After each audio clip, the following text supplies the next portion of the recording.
He is a communications coach. He is an author, a writer, and a professional actor. And his name is Simon de Deney. We learn as a species. We have an experience, we're affected by it either kind of rewards or it potentially punishes us. And we remember that, the good emotion or the bad emotion stays with us. And that kind of is what stories are, because it's basically taking that learning experience and giving it to somebody else. Hello and welcome to The Business Edge, brought to you by the Feliciano School of Business here at Montclair State University. I'm Gail Yosh and I'll be your host for this podcast. If you're someone who struggles with public speaking, maybe you have some nerves or you just need to engage your audience more, this podcast is for you. I am thrilled here today to have a guest. He is a communications coach. He is an author, a writer, and a professional actor, and his name is Simon de Deney. Simon, welcome to The Business Edge. Great to be here. Simon, can you tell our audience a little bit about yourself and how you came to do the things that you're doing? Because your background is wonderful. Yeah, I kind of never intended to do this, and I never intended to become an actor either. So I guess, taking yourself by surprise is possibly a good thing. I originally went to university and I was going to be a writer. And then I started doing a little bit of singing in Gilbert and Sullivan on stage. And the Oxford University Gilbert and Sullivan Society had a slight imbalance in the sexes, in that there were about 3 men and about 40 women. Really? So the chances of you getting a solo part as a man were pretty high. So I started doing this thing and I thought, I really love this. Yeah. This is really exciting. I'm kind of getting a real buzz out of this. And I auditioned for some more plays, and I got more parts, and I thought, I'll try this. I want to see if I can actually do this. And I applied to drama school, and I also applied to advertising agencies. Nice. And I got into a couple of advertising agencies, and I thought, that's fine. I'm going to do this, and it's exciting, and it's kind of creative, and I can also do the writing, and I'm not starved in a garret somewhere. And then 3 weeks before my final exams, I got a letter from a drama school saying, we will see you in September for the postgraduate course with your complete works of Shakespeare and your dancing jockstrap and your tap shoes. And I went, oh my God, what am I going to do? And I was really, really fast, because everything was kind of sorted. The list came out of the blue. And I really kind of looked deep and thought, I've only just been doing this. And maybe there are people who actually, they won't ask themselves the question. They will just say, that is for me. So I said, no, forget that, stick with plan A. So I went and I worked in advertising 3 years and learned about marketing and I learned about communications and all sorts of things. But I still thought, I wonder if I should be doing this. And at the time, I guess I was about 24, 25, I thought, I can't reach 30, which is like an incredibly old age yet, and not at least have tried it. Yeah. So I applied again to drama school and I got in and did the 2-year course. And I remember arriving at drama school and the first week going, I've arrived home. It kind of felt like home. That's great. So that's kind of what happened. So as you can see that, like right from the start, there's a kind of mix in terms of a kind of commercial thing going on, but also the acting thing going on. And because the great thing about being an actor, and I had just as a kind of side story, when I was making the decision about the second time to become an actor, my girlfriend at the time was actually a theatrical agent. And I remember saying to her, I'm actually really, really excited about this change of career. And she looked at me with one eyebrow raised and said, it's not a career, it's an occasional occupation. And that's the great thing about acting. It gives you a chance to do other things in your life.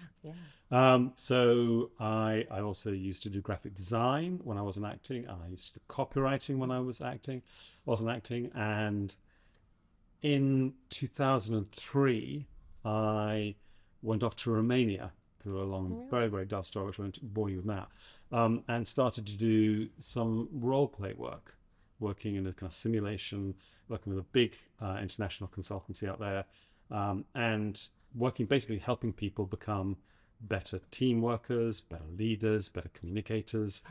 And I really enjoyed it.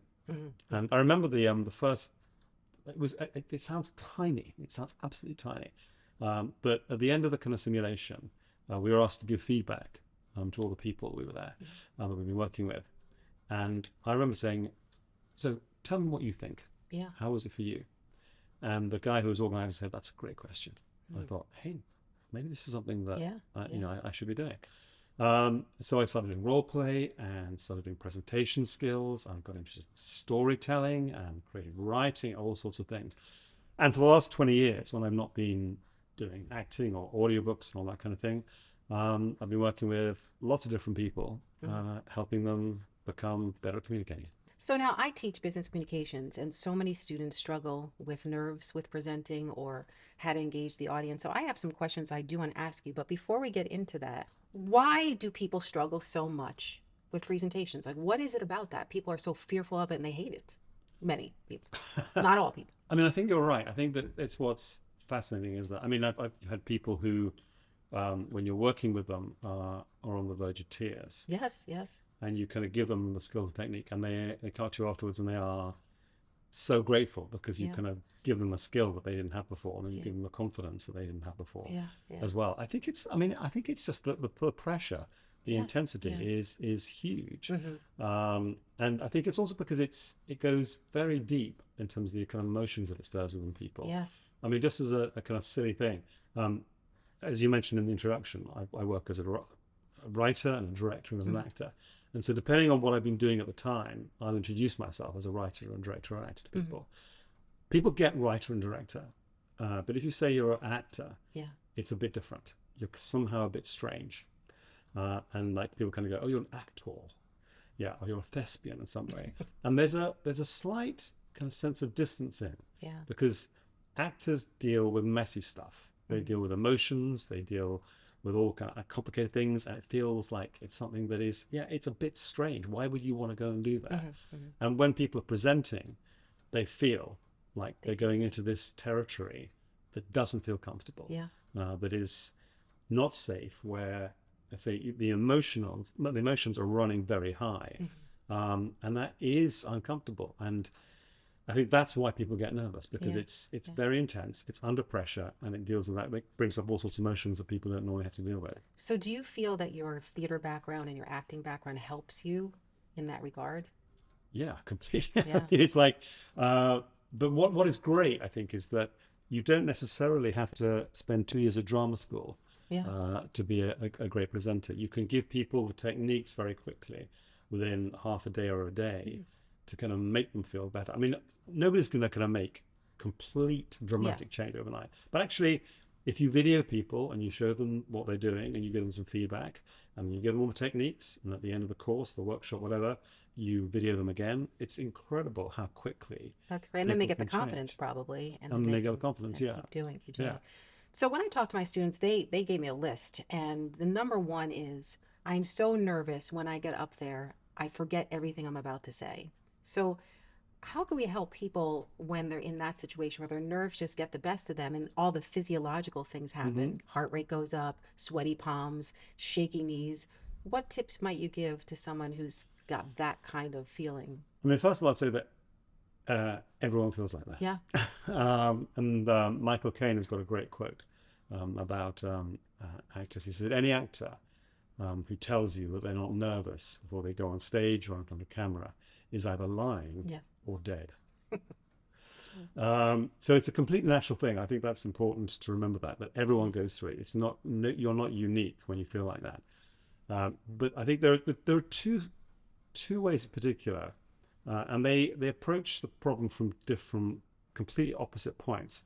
As actors, you often talk about working inside out and outside in, meaning that you can either think about what the character's feeling and how they, what their emotions are, and that will change how you are physically. So if you feel I'm very nervous, then you probably start doing things like with your hands that are like nervous mannerisms, that kind of stuff. So the inside affects the outside. Or you can work outside in. You can change physically how you're standing. You can maybe alter your voice in some way. You can do different hand gestures, and that will make you feel differently. So that's working outside in. And in terms of what you just asked me, in terms of the, those nerves that you get when you step up there, I think there are two really good tips that work well. I'd say work out of all the stuff we can do. One is if you come up with a word that is how you want to come across to the audience. Now, words like angry and scary, okay, and nervous are probably not great choices. But words like inspire, entertain, charm, excite, reassure, those kind of words, they're positive and they're active and they're about focusing on the impact you want to have on the audience. So apart from the fact that you will then come across more like that word that you choose, more exciting. More so it's like changing how you think about the presentation. Yeah. There's a great quote from Dr. Wayne Dyer: change the way you look at things and the things you look at change. So if you change the way you see that presentation and not focus on the nerves, how you're feeling, give yourself those other words, change the script, then you'll present, maybe the nerves will go down.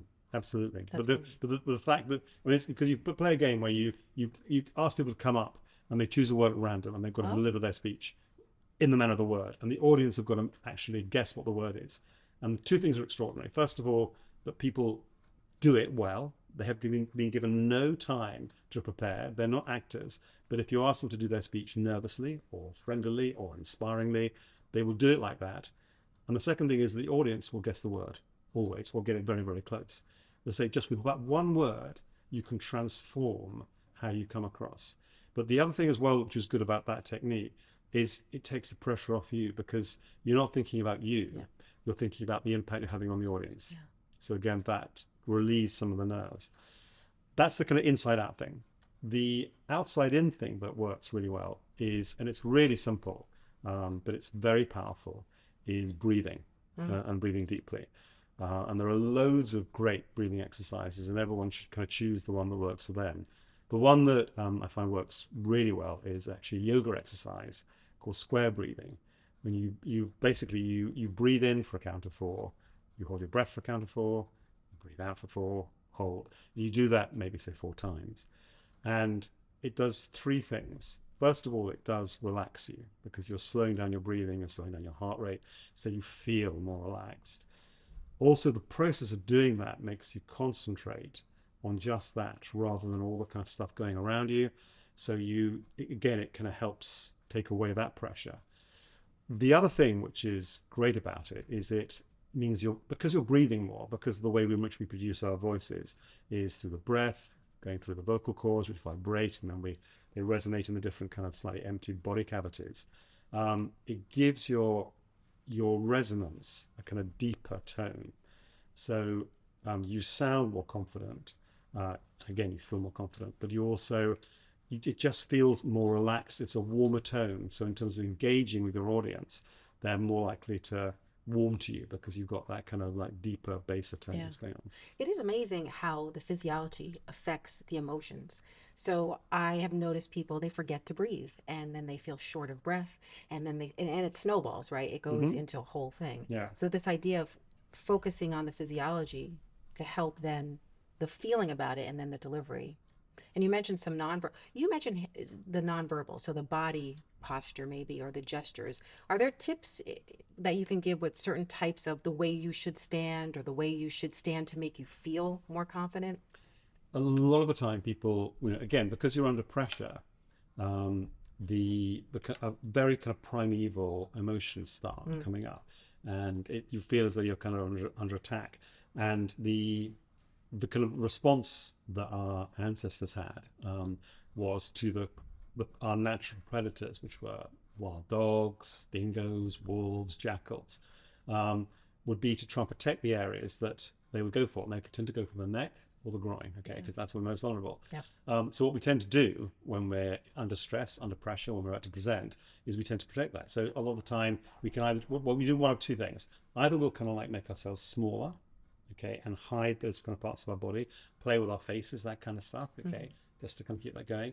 We'll put hands here, hands in front, that kind of thing.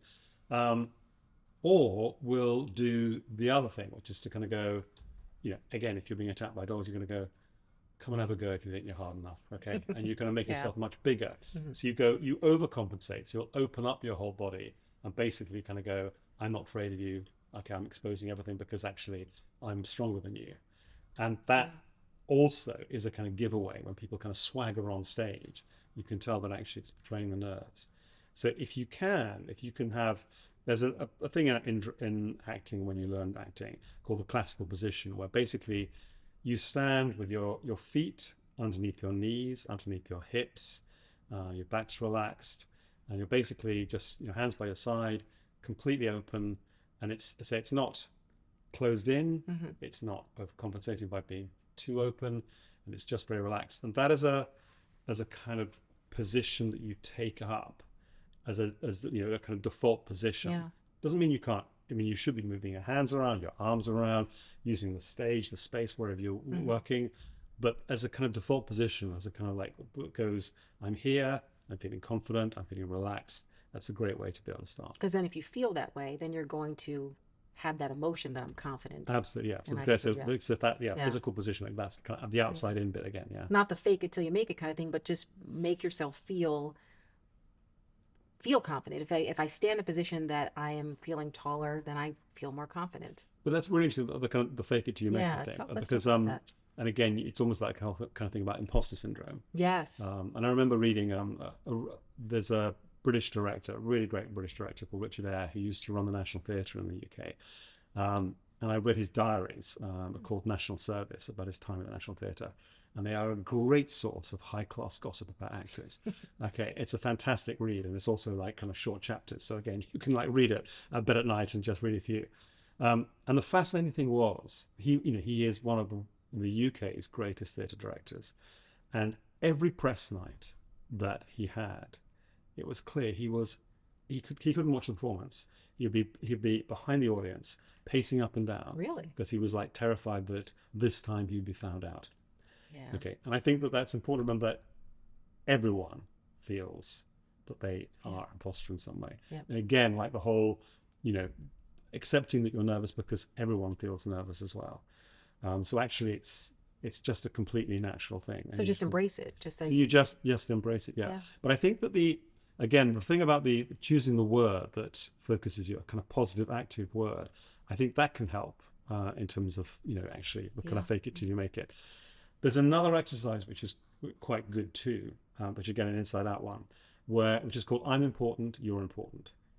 Again, it goes to this idea that sometimes when people are, on stage, they kind of defend themselves, and to get rid of the nerves, they'll kind of go, I am so important, okay, and they will just again big themselves up and alienate the audience because they're kind of thinking as though they're not as good as them.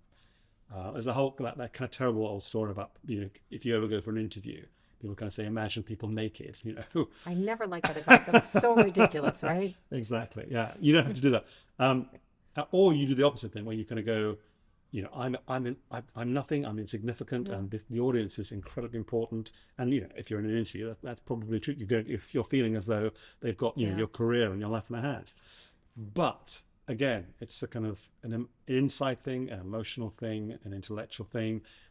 If you go, I'm important, you're important, and you kind of walk on stage or on the presentation hall or wherever you are with that thought that you have value as a person and what you're about to do, and the audience have value.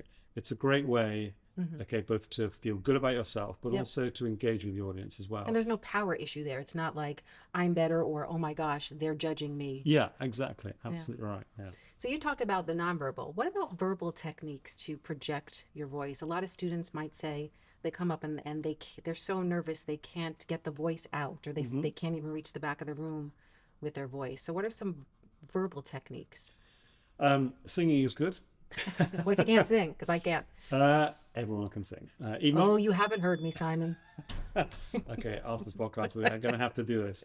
We're going to go and find a bar somewhere, and we're going to karaoke, and we're going to. That's trouble. That's the rest. That's the big on. I mean, seriously, singing is great, because to sing, you have to obviously. It's like speaking on a continuous note, so actually, it requires more breath. And the breath again, like I was saying before, with the square breathing thing, is key. So if you're really using your diaphragm and you're really breathing deeply, then your voice will naturally sound better. There's a kind of very easy technique where you can just go and practice in the room you're about to present in, and it's not about shouting, but it's just about, it's weird because, where you kind of go, it shouldn't work because, where's the science behind it? But if you just, when you're talking, you imagine your voice is hitting the back of the room, it will, without necessarily you straining or say shouting, it just tends to work as a thing. So that's a great technique. But also, I mean, particularly nowadays, people are often presenting not just in front of kind of huge halls, but they're presenting in a meeting room or they're presenting on Zoom in some way. And that becomes less of an issue, obviously. Yeah. So you do consulting with storytelling. I know. Tell the audience here about storytelling and how to engage your audience with a message that tells a story. How long you got? I know, right? But that's the presentation skills today, right? That's how to connect with your audience. Yeah, and I was, again, the same I was saying, I kind of wasn't necessarily ever going to be an actor. I was never going to be a kind of communications coach. I hadn't really got an interest or a kind of knowledge of storytelling, but now I completely love it, and I'm passionate about storytelling. But when I first started looking into it, I was puzzled because it seemed that a lot of the stuff that was written made assumptions about what a good story was. And there was almost a sense that storytelling was something that maybe great writers, great screenwriters did, but it wasn't necessarily something that everybody could do. That, being creative, telling stories was in some way special. And I thought, I don't believe that. There must be something. If people are touched by stories, and we know they are touched by stories all the time, there must be something going on that almost scientifically you can work out. Yeah. And just at that time, I was getting into this kind of like what's going on mode. A lot of work in terms of evolutionary psychology and in terms of neuroscience was uncovering, how we evolved as a species and also what our brains were doing.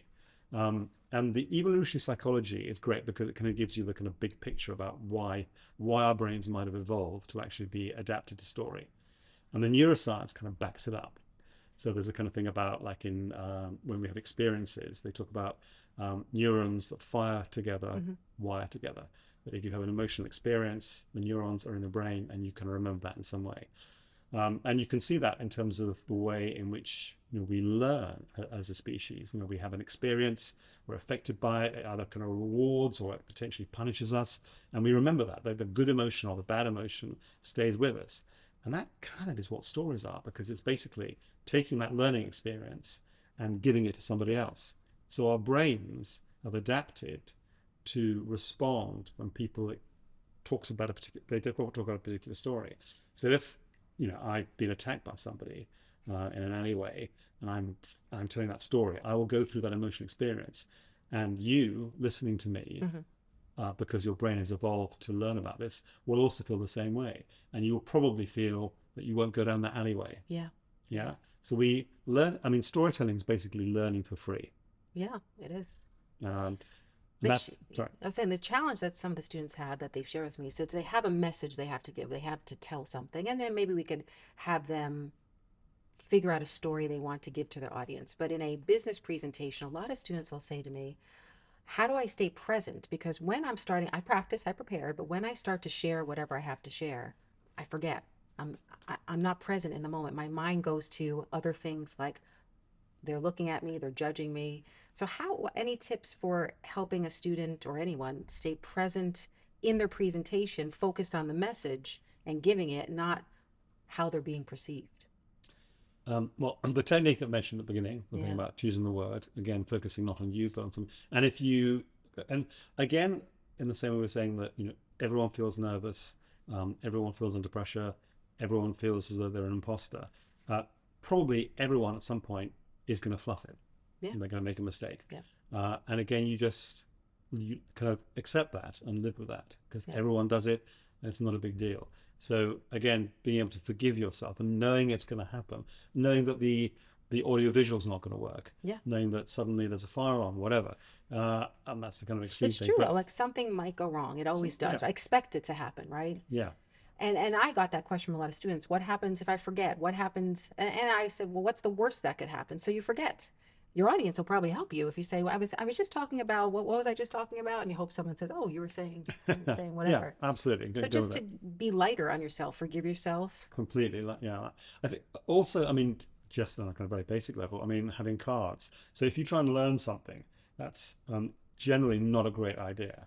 Yeah. Because, you know, you kind of worrying about having to learn it and being word perfect and all that kind of thing. And also, it probably won't come out as being as kind of natural or authentic as you'd like it to be. Yeah. So just having kind of bullet points. So if you do lose your place, Yep. You've got your next bullet point there. Yeah. And you can go on to the next one. Yep, it's kind of having that picture that you want, the story that you want to tell your audience, the main points. But how you get there, that those words could be different. Yeah. You don't have to memorize it. In fact, you really can't memorize it because it's Yeah. not going to be natural and you will forget. Yeah, that's right. And actors forget their lines the whole time, but we just don't know about it because we don't know the script. But So wait, when you're an actor and you forget your lines, do you just ad lib? Do you just fill in the blanks? You have to kind of until you, and hopefully you manage to kind of get back to what you actually were saying in the first place. But yeah, there are moments where, you know, and obviously you go completely hot and cold when you can't remember your lines, but actually you will get back. But obviously the whole point is that the more you do it professionally, the more you know that something will go right at the end. It's going to be okay. Well, even with presentations in the business sense, the more you do it, and I share this with students, the better you'll feel about it. You may not end up loving it, but you'll have more confidence. And at the end, it's that confidence. I mean, the other thing I would say is that in terms of learning stuff, if you learn your opening line and you learn your closing line, so you can deliver those completely confidently, that's great, because in terms of like a kind of what they call the primacy and the recency effect, you know, people remember the kind of first impressions and they remember the last thing about you. So if you get that right, who cares what happens in the middle? Yeah. All kinds of stuff can happen in the middle, but actually you've made a great first impression and you've left people with a great lasting impression. Yeah. And that's to say, it's only a couple of sentences. It's easy to do. Yeah, that's like that quote from Maya Angelou. I'll probably get it wrong, but people will forget what you said, forget what you did, but they'll always remember how you made them feel. Absolutely right. Yeah. I think I butchered that, but it's something like that. No, it's good. I will butcher that too. Yeah, but that's a great one. Yeah. Yeah. So as we sum up here, what is the big takeaway? If you had to give one tip to someone who's in front of you saying, Simon, I'm just terrified of presenting. How do I start? What's the baby step I do to start? Or is it different for everybody? Yeah, I think obviously it is different. Everyone's kind of got, you know, different issues, whether it's like speaking too quickly or they move too quickly or they kind of put their body at odd things. I mean, I think that maybe it takes a little bit of courage, but not too much courage. If you can video yourself before you give the speech, and then you watch it back, and maybe watch it back with a friend, in some way, and they can give you some feedback as well. That can be a really great way for you to actually kind of make that kind of progress, and also to kind of go, hey, actually, it wasn't that bad. Yeah. You know, and kind of feeling confident about it. Yeah. So that can be kind of a great way to make sure, because it's rehearsal, and and the point is that, you know, no actor would ever go on stage willingly without rehearsal. So a lot of times you find, particularly in businesses, corporations, not-for-profits, people will spend a long time working on the content of what they do, but very little time on the actual delivery. And that's key. The delivery is key. I mean, just one thing, if you've got time, is it's often really important to think about, when you give a presentation, what the different channels of communication are, in the sense that there is what people call the deck, like the PowerPoint deck, which is often like full of information, and people want it as a kind of reference afterwards. That's fine. But then there are the slides that you show, and the slide shouldn't be the same as the deck, because the slides are your and the audience's journey through what you're telling them. The journey. But actually, the most important part of the presentation is you, because you're the person that is going to give the information that people want to warm to feel good about in some way. And if there's like facts and figures they want to find out afterwards, go to the deck. Exactly. But that's afterwards. In the moment, in the presentation, it's all about you. That's great. Thank you so much, Simon. This has been wonderful. And I know I have definitely tips to bring back to my students. No, they had a journey here. It's been a great holiday. Yes. Thank you so much. Well, I want to thank the crew here too. You guys are great. There's a lot of you. Thank you so much. And we'll conclude this. I want to say thank you to our listeners. If you found this content valuable, please subscribe and share this with a friend. And until next time, thanks for listening to The Business Edge.